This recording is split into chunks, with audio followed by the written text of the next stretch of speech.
Hello everyone. आज हम पढ़ने वाले हैं प्रिंसिपल्स ऑफ लर्निंग। तो पहला प्रिंसिपल है प्रिंसिपल ऑफ रेडीनेस। आपने देखा होगा कि जो भी काम करने में आपकी खुद की इच्छा रहती है वो काम आपका अच्छे से होता है। अगर किसी को खाना बनाना पसंद है तो वो खाना बहुत अच्छा बनाता है, लेकिन अगर कोई बेमन के खाना बनाता है तो खाना अच्छा नहीं बनता। ये मैंने जस्ट एक एग्जांपल दिया है, ठीक है।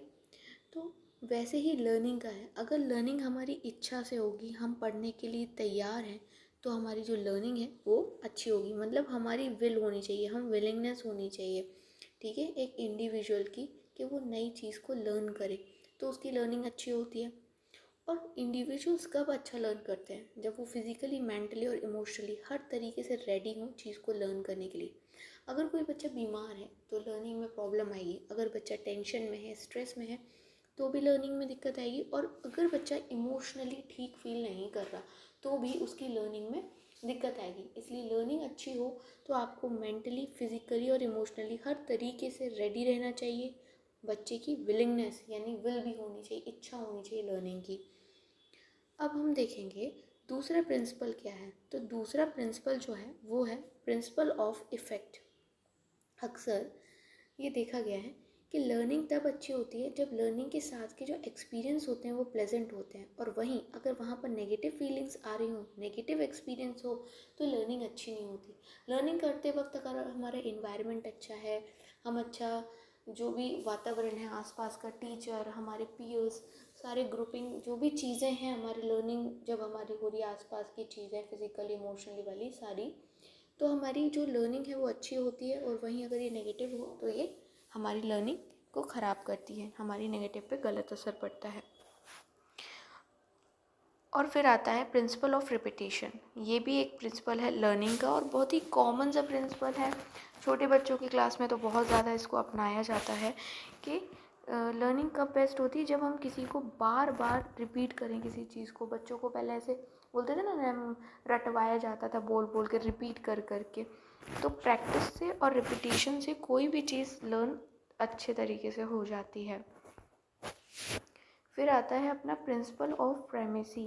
प्राइमेसी का प्रिंसिपल है, प्राइमेसी मतलब पहले। प्राइमेसी का मतलब होता है जो चीज़ पहले हो रही है। तो जो चीज़ हम पहले पढ़ते हैं वो हमारे दिमाग पे एक स्ट्रॉन्ग इम्प्रेशन छोड़ के जाती है, ठीक है। और उसको बदलना थोड़ा सा मुश्किल होता है। इसका नॉर्मल सा एग्जाम ऐसे मान लीजिए, आपके किसी फ्रेंड के बारे में किसी ने कुछ आपको बताया कि वो ऐसा ऐसा बोल रहा था तुम्हारे बारे में। अब बाद में आपका फ्रेंड कितना भी एक्सप्लेनेशन दे, लेकिन वो चीज़ आपके मन में कहीं ना कहीं बैठ जाती है। तो जो चीज़ हम लोग पहले सुनते हैं, पहले देखते हैं, लर्न कर रहे हैं, मतलब ये हमारे एक्सपीरियंस से तो लर्न कर रहे हैं कि उसने ऐसा बोला या ऐसा किया, तो ये चीज़ हमारे मन में एक स्ट्रॉन्ग इम्प्रेशन बना देती है, और जो कि बहुत डिफ़िकल्ट होती है चेंज करना, ठीक है। Things learn first create a strong impression in the mind and that is difficult to erase. इसलिए सोच समझ के हमें चीज़ों को सुनना और पढ़ना चाहिए, क्योंकि जो चीज़ हम पहले पढ़ लेते हैं ना, तो फिर वो हमारे दिमाग में ज़्यादा अच्छे से फेड हो जाती है। नेक्स्ट प्रिंसिपल जो आता है वो है प्रिंसिपल ऑफ रीसेंसी। मतलब जो चीज़ हमने रिसेंटली पढ़ी हो, जस्ट पढ़ी हो वो, या जो चीज़ हमें जस्ट याद हुई हो। क्योंकि लर्निंग क्या है, आउटकम है एक्सपीरियंसेस का, रिजल्ट है एक्सपीरियंसेस का। ये हमने पिछली वीडियो के डेफिनेशन से देखा है।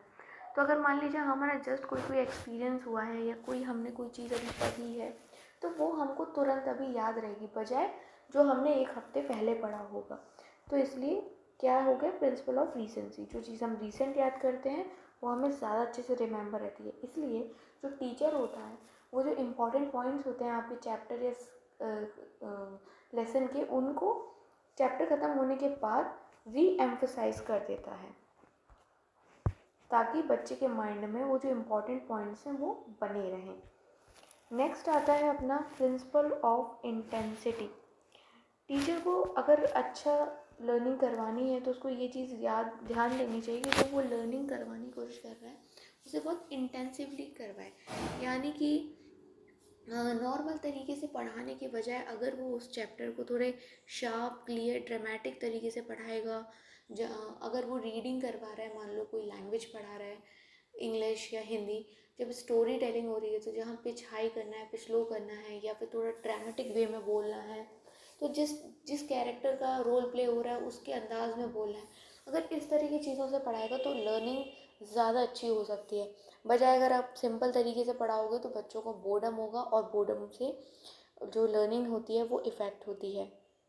नेक्स्ट अपना आता है प्रिंसिपल ऑफ फ्रीडम। ये तो बहुत ही सिंपल। अगर किसी बच्चे को ज़बरदस्ती बांध बूंद के बिठा दिया जाए, या ट्यूशन भेज देते हैं पेरेंट्स ज़बरदस्ती कि जा तू पढ़ के आया, ये तो बच्चे की जो लर्निंग है वो इफ़ेक्ट होती है पूरी तरीके से। मतलब वो इंटरेस्ट से नहीं पढ़ रहा है ना, यहाँ उसकी विल नहीं है। और वहीं अगर बच्चे को फ्री छोड़ दिया जाए, उसके ऊपर किसी भी तरह का बर्डन नहीं है, वो अगर जब फ्रीली पढ़ता है तो लर्निंग अच्छी होती है। क्योंकि किसी भी